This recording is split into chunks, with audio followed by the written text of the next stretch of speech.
welcome Exiles. I'm here with Jonathan, Game Director of Path of Exile 2, and I just wanted to start off with an opening question about the thing that impresses me the most with this game so far is the boss fights, and that'd be which one is your favorite, and why is it your favorite boss fight so far? Well, right now, honestly, it's the one we showed you in the demo, Torgul the Defiler. That thing boss, was huge. That thing might be the most outrageous boss we've ever used, and the funny thing about ever created. And the funny thing about that is that I was getting really frustrated as we were showing it because it wasn't using half the abilities it has. It's got like 4 more abilities that it didn't even use in that fight that are kind of crazy. I wonder if it was something with the minions messing up the targeting. It is sort of related to that, but I mean, in all the other demos, it was actually using the other abilities. It just didn't this time because it's just random, right? But yeah, it's got like these giant swipes, and it's also got this like one where it like beats the arena on the sides, and then does like a giant flame breath in front. As well as like I don't know if it did the like chest open up and all the fire comes out and then it leaves a bunch of raging spirits. Yeah, leave a bunch of raging spirits in the arena. There's like all sorts of stuff that it does. It's got like honestly that thing's outrageous. It's got so many abilities. It was very impressive, and then the theater volume of just really it's like sent a little bit of chills down your spine as it was doing those. Yeah. I think to follow that up with this is just a personal curiosity that I have to ask. Righteous Fire. Yep. Skill I love and a lot of people love. Mm-hmm. Is that a skill you think we can see in PoE 2? It is in PoE 2. It works a little bit differently. I'm not going to talk about it yet. Okay, all right. I had to ask because that is a personal curiosity, and I know there's a lot of people that love that skill. Next up question I have is, in your time as developing not just Path of Exile 2, but before, when the player base takes something that you didn't necessarily expect or they create something very OP, what is probably the most impressive thing or something where you were shocked where they took something and used it in a way you didn't expect? I mean, the various iterations of Worm Blaster, I would say, over the years, like various things to do with that worm flask. Did you ever have arguments with Rory due to that flask? I mean, sure. The thing is, it's so cool that they were able to do that, but yes, those various things have been definitely the most fun in my opinion. Fair enough. That is definitely an iconic one for sure. Next up, I'm kind of curious, in your picture of PoE 2, the grind for Mage Blood Headhunter, these items in PoE 1, there's kind of the level of being like, I could get that if I'm grinding for 20, 30, whatever hours it is. What does that look like in terms of rarity for a chase item in Path of Exile 2? It's really hard to say at this point because we don't have everything finished enough to really test in-game economically properly. One thing that's really important to me is basically making it so that through the game, the item progression feels good. And what that kind of means is that you're not necessarily getting all rares on your character right away. You know, there's kind of got this progression through the game. Now, in order to make that feel right towards endgame, I'm not quite sure what that will end up as far as the rarity of uniques and so on. There are actually uniques in the build you've got right now, but I don't think they're showing up very much. We actually found one. Oh, really? What did you find? It was a shield that gave some spell. It wasn't relevant to either of our characters. Right, okay, sure. Neither of our characters were using the shield at the time. But we found a unique shield that was, I think, more of a spellcaster shield. Right. We ended up selling it because it was 1,000 gold, and we could use it to buy other items in the shop at the time. Cool. But so basically, I'm not yet quite sure exactly what the progression will be like for uniques, but I mean, I do want stuff to be rare, and I do think that Headhunter and Mage Blood, even though they are hard to get if you are a new player, they're still too easy, I think, in the economy of PoE 1 right now to get. And I think that we want to make sure that there are chase items. Like, chase items are super important to kind of have that kind of mythical thing that you want to chase. And like, over the course of your PoE career, over many leagues, like, I finally got a Mage Blood, you know, you kind of need that sort of element. Yeah. So I don't know if I can distill that down to a number of hours, but I guess it just needs to feel that way. And the chase items just need to exist. I could say, I don't know if this is me getting better at the game or because recent leagues have been it is recent leagues. Super generating on It is definitely currency. recent leagues, yeah. But it's definitely felt like Mage Blood felt like it was something like, it's really hard to get, but once you got it, it felt like it was crazy, and now it's more on the part of, didn't really take that long. Right. I agree. I don't think it's in the right place in PoE 1, but thankfully we have an opportunity to reset a lot of the stuff in PoE 2. And in particular, I mean, with regard to items in PoE 2, is that in PoE 2 there are no sources of quantity except for the existence of more magic and rare monsters or party members. So you're not going to get the thing where you get like a bajillion items. It's going to be that the rarity system makes it so you get better items, but even though there's a similar number on the ground at higher levels. So you're saying like map zone modifiers, like if you have a bunch of mods on a map, none of them will do quantity. It's all going to be rarity, and the rarity will mean. But rarity in PoE 2 works in a way where you get better items even outside of the just the regular rarity tiers. So you may not have seen this in the demo, but you can get like a thing that will say like, you might get a rare dropping that says tier 2 next to it. Okay. What that is that when you identify that, it's going to have better mods than what a T1 rare could have rolled. And this will mean that as you get more rarity due to reducing maps more and doing all that stuff, you'll get better rares rather than just more rares. And is this part of the solution towards... Currently, there's a big loop problem where you just kind of want to ignore the drops, and this tiering system is supposed to give you some way of being like, okay, this is a better rare. Exactly. It's worth my time to ID it. But not only that, but Rarity also in PoE 2 gives you better currency. So the way that works is that, like low-level currency items are normal currency, and if you roll rare and it's currency, then you get like the higher tier currency items. Chaos Orb versus a transmute? Exactly, that kind of stuff. Okay. So magic currency is the transmutes and stuff like that. Chaos Orb is rare currency, and then there's unique currency. So instead of in the unique slot, as it were, you could have got a unique, or you could get some currency that's very high level. Can you tease us what would be an example of a unique currency? I mean, I don't want to quote the exact drop tables because I don't know the exact situation of them, but effectively the higher tier stuff that you would get, the most expensive stuff will tend to be in the unique category. All right, makes sense. But ultimately, yeah, the idea here is that more rarity equals better items. It doesn't equal just more rares. Or more uniques. So that means that I think the item system will be a lot more robust. Well, that is exciting because item bloat is definitely a top level. For sure. We hide everything, we filter it all out. I know. And then it gets to the point where we're like, why do we have wisdom scrolls? Yeah. We don't want to look at any of it. Funny thing, of course, is that in PoE 2, identification is free once you've got the rescued hooded one. And then that means we've actually got a specific thing in there where before the level where you rescue him, ID scrolls have got a certain rarity, and then they go down to like almost nothing after that, so that you don't really have that. You get them. I did notice they were dropping less after we found them. Yeah, exactly. So that's actually intentional to prevent that kind of thing where you've got items that you're not using and that are just worthless to you. Now, is he going to be somebody like that we'd be able to have in our hideout, for example, to ID? Okay, pretty cool.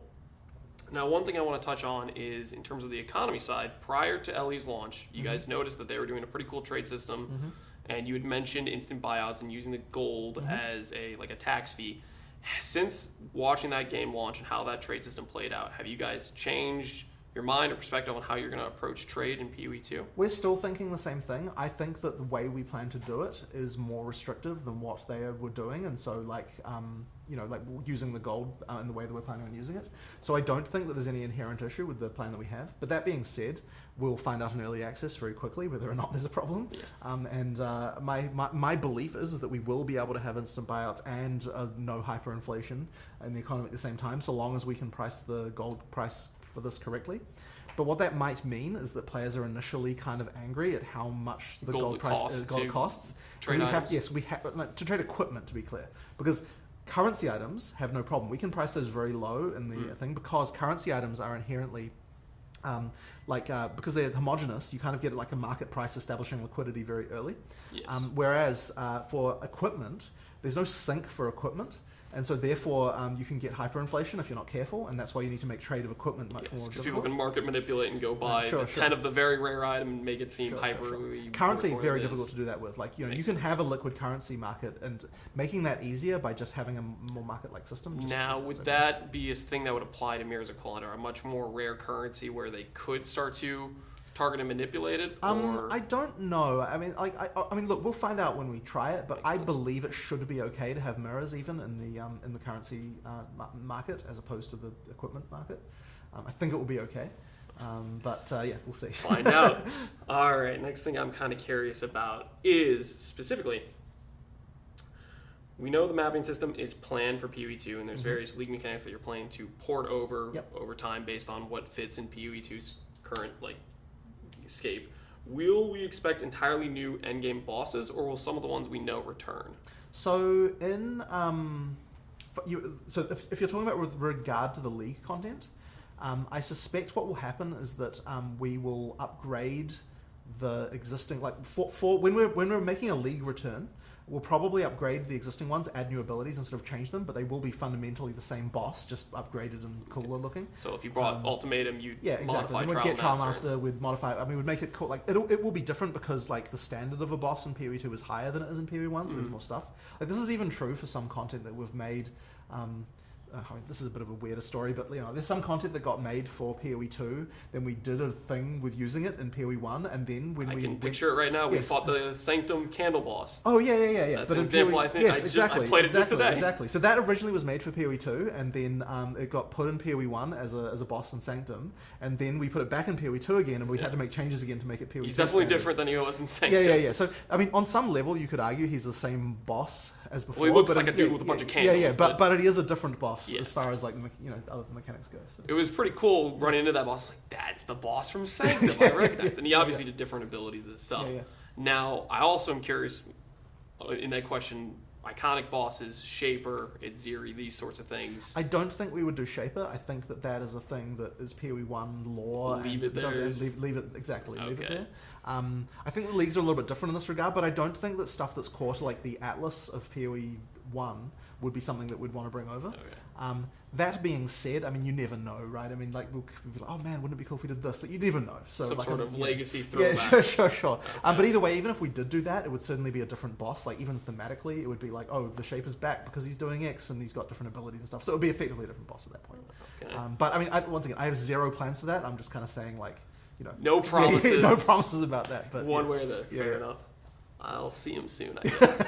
Now, here's something that I'm going to mess up the quote, but Chris famously said something along the lines, if you make it to maps, we have your soul. Yep. Now, when I think about that, it's very true. I got to maps, and then I got completely hooked on just wanting to dive deeper and deeper.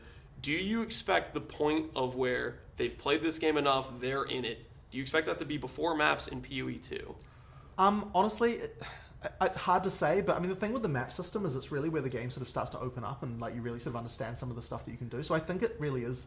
It's not so much that it's amount of time or anything like that. It's just that the map system is like when you start to sort of like, if you can understand maps and why they're cool, then you are a PoE player. You're on some level. there. Like you're there, so therefore that's why. And so I think it's not so much the time, it's the system itself. Like you understand the systems. You like if you're enjoying that, you'll probably want to come back again and play that. Now, obviously, we're playing an early cut demo of Couch Co-op here, and with that, I have to say I'm pretty impressed in terms of making the information that overloads you right away, putting that kind of in the background, and there was a lot of skills where I didn't even go and look at the description. I'm normally let somebody would do it, and I put it on, I just started playing with it. I think that is, hopefully your target is to try to get to that ease of access of going Ideally, from... yes. Campaign start to end of campaign, outside of the uncut gem system and other things in the early game, in terms of transitioning, understanding items, is there any other things you're trying to do to that ease of approach access, or like getting people onboarded? I mean, so yeah, it really is part of the stuff you mentioned. So the way that the skill gem system is presented now is in a way where it feels like a skill tree. Like it looked like you get this thing and it looks like, oh, this is like a D2 skill tree. I just pick the skill, and then when we're doing support gems, you use that, and it feels like, oh, it's just a pick list of here's some supports I could use, and you don't really think about the fact there's 100 other supports you could have picked that would have technically worked. We just didn't show them to you when we're looking at the skill. Yes. So having those things where it feels that way is very important. But the other thing as well is that when people do want information, we need to be able to get it to them in an easy way. So we've got the system now where you can hold open, hover, mouse over not mouse. Inbuilt dictionary. Exactly, the inbuilt dictionary thing. Now, I don't think we've explored fully yet all the capabilities of what that system could do for us. I really want to make sure that everything is explainable that in the game plan, that there is no actual hidden information that isn't somewhere. If it's keywords that you wouldn't understand in natural English. Exactly.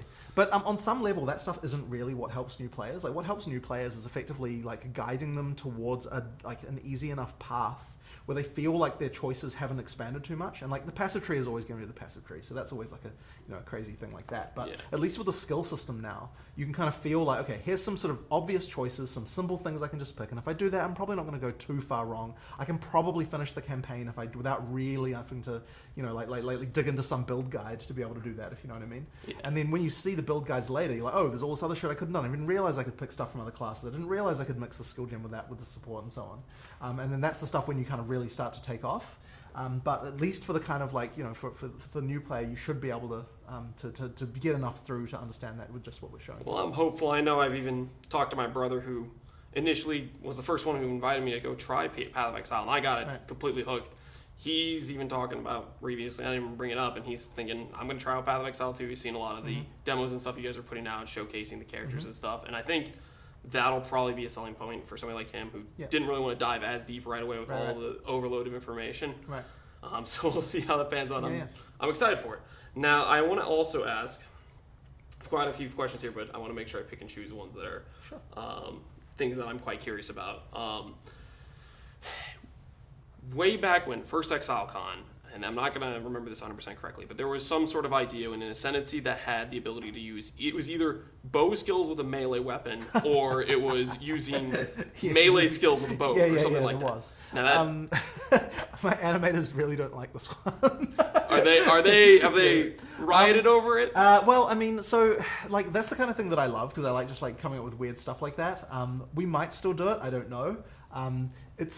We kind of like have done a lot of other Ascendancy class design since then, and we're not really talking about Ascendancy classes too much, so I don't really want to promise anything. Okay. But I do know that our animators aren't very happy with that one, because like we have to animate all these different things for all these stuff. But as I said, I love that sort of stuff. It might come in more with uniques. We have all sorts of weird uniques that do weird stuff like that. I guess I can't really spoil anything right now, but effectively, like I like weird, like use the skill with another weapon type interactions. I think it opens up more builds that you can potentially do. Would there be any world where there's unconventional gear sets? Like, for example, one I always hear about is dual-wielding shields. Some weird something like that. I mean, look, I'll never say never. That's odd, for sure. Okay. I would have to think about how that could work. I mean, as I said, I like that kind of stuff. We've got a few already weird things like that going on in our uniques that I don't know if any of them are actually in the build you're playing. And as I said, the uniques are quite rare at the moment anyway. Okay. Yeah, there's some kind of weird stuff. I'll take that as a probably yes. Yeah. Even though it's a maybe no. Yeah. All right, fair enough. Another question I'm pretty curious about getting your input on is, given the strict limitation of flash generation, and there's clear emphasis on certain flasks are basically just for removing like chill if you've been chilled, and the limitation there and ways to deal with ailments, are we to basically believe that going forward ailments are going to be quite a bit more difficult to deal with, or just rare that we encounter them in general? So they are. I do want. What we're trying to avoid with the way the flasks work is the sort of flask piano thing, where you would just be constantly pushing flasks. And in order to do that, we do have to make it so that things like ailments are a bit rarer to apply to you. I mean, when they do happen, they are nasty, and therefore you're going to want to have a way to deal with that. So yes, absolutely. But the thing is that I also am still a believer in you actually using health and mana flasks. So therefore, which I know is something in the PoE a lot of the people. I mean, I know in PoE 1 that's like practically sacrilegious, but there's a lot of people, myself included, that aren't necessarily flask enjoyers. But ultimately, effectively, you should have to care about ailments. It shouldn't be something that is just happening to your character all the time. It's like an event that you have to worry about, and like it can matter on certain bosses and so on. Okay. One thing that I would say is that in PoE 1, and even from the player applying side, I think that you get a situation too often where just everything is affected by every ailment all the time, even lightly. And then you've kind of got this thing, and I don't really like that. Like I want to make the ailments harder to apply, so that then it becomes a more conscious thing when you do it. Seems like a meaningful thing that happens. Yeah, exactly. So things like with the siphoning strike you saw earlier, right? It's like shock is easy to apply with that skill. Shock is hard to apply with just a run-of-the-mill lightning skill. It's like the kind of thing where like then you actually think about, okay, if I want shock, I'm using this skill as opposed to that one. And sure, there'll be support gems that allow you to kind of do both anyway, different things. But it's not going to be the case that's just like, oh, because I'm doing so many elements all the time with so many skills, I'm just constantly getting everything on fire. Permanent every debuff. Exactly, right?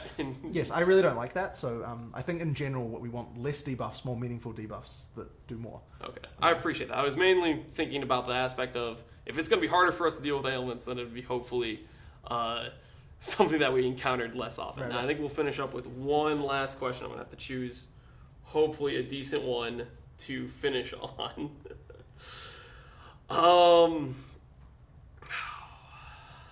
I'll talk about this question. This is a personal curiosity of mine, and I'm not sure you'll have a good answer on this, but something I missed out when I started. I started in Breach League towards the end of it. Something I always just hear about in past time is race events and the race rewards. Do you think that is something that will be returning for Path of Exile too? I would love to do it, but unfortunately, it was one of those things that just never really moved any needles. Like, it was really cool, and like we didn't really see any increase in players from it. We didn't really see like even though it was cool and everyone liked it, it kind of just didn't do anything. So what I would say is that if we so the person who used to do that, to run those, was Mark.